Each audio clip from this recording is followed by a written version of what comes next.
Welcome back. There have been some major legal developments in 2024. From President-elect Donald Trump being convicted of 34 felonies in his criminal hush money case, to the Supreme Court's ruling that former presidents have broad immunity from prosecution, to hip-hop icon Sean Diddy Combs arrested for sex trafficking. It has certainly, legally speaking, been a jam-packed and influential year. Robin Nunn joins us now for more analysis on these top stories. She is a legal analyst and trial attorney. Good to see you, Robin. So much to get through here. So let's start with the Supreme Court ruling over the summer that former presidents can be protected from prosecution for official acts while in office. So explain how the court arrived at that decision and what the legal impact now on President-elect Donald Trump is. Yeah, this is a really important case. The Supreme Court ruled in July that the former President Donald Trump and now newly elected President Donald Trump has immunity from criminal prosecution for official acts that are taken in office, but that he is not protected from prosecution from unofficial acts. So in just the last week, want to ask about another Supreme Court decision. The court is saying that it would hear TikTok's challenge to a federal law that would ban the app for millions of Americans. That would happen on January 19th. This is, a really hot topic. You see people online talking about this. What do you think will happen here?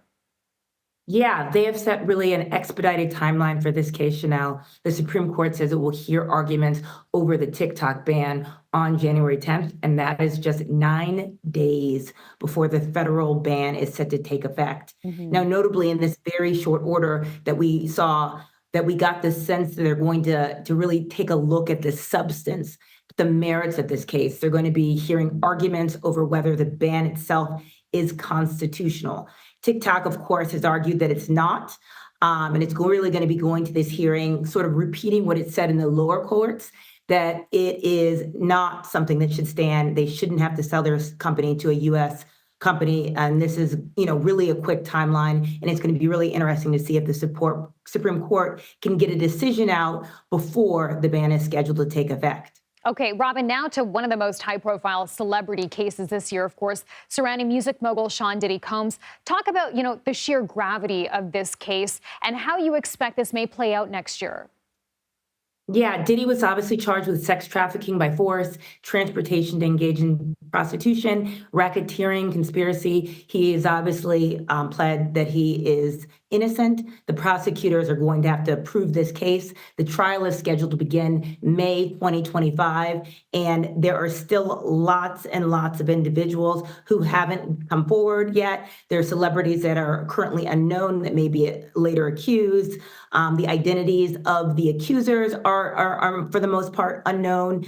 It's going to be a really explosive case. Okay, and one of the biggest legal stories of the year that is actually still unfolding, of course, the 26-year-old suspected of murdering United Healthcare CEO Brian Thompson, that happening in New York earlier this month, now faces both federal and state charges. So explain why he was charged federally and the relationship between state and federal investigations. Yeah, Mangione is currently in custody in New York, where he's facing both state and federal charges. The federal charges make him eligible for the death penalty. He was initially charged in Pennsylvania, where he was caught after a lengthy manhunt, or I guess not lengthy manhunt, depending on your perspective. And he was eventually brought charges in state court in New York. Much to our surprise, much to his attorney's surprise, he was also handed a federal criminal complaint that has a number of allegations, including stalking, terrorism, and obviously, most importantly, murder. We saw this new federal complaint. There's still next steps as an indictment, which means a grand jury could convene, and there could be a preliminary hearing coming up in the coming weeks in January. And Robin, I think that we're expecting the New York trial to take place first. What will you be looking for? What do you think will happen? Well, prosecutors are going to supposedly have a mountain of evidence. They obviously have a manifesto. They obviously have a gun. They obviously have pictures.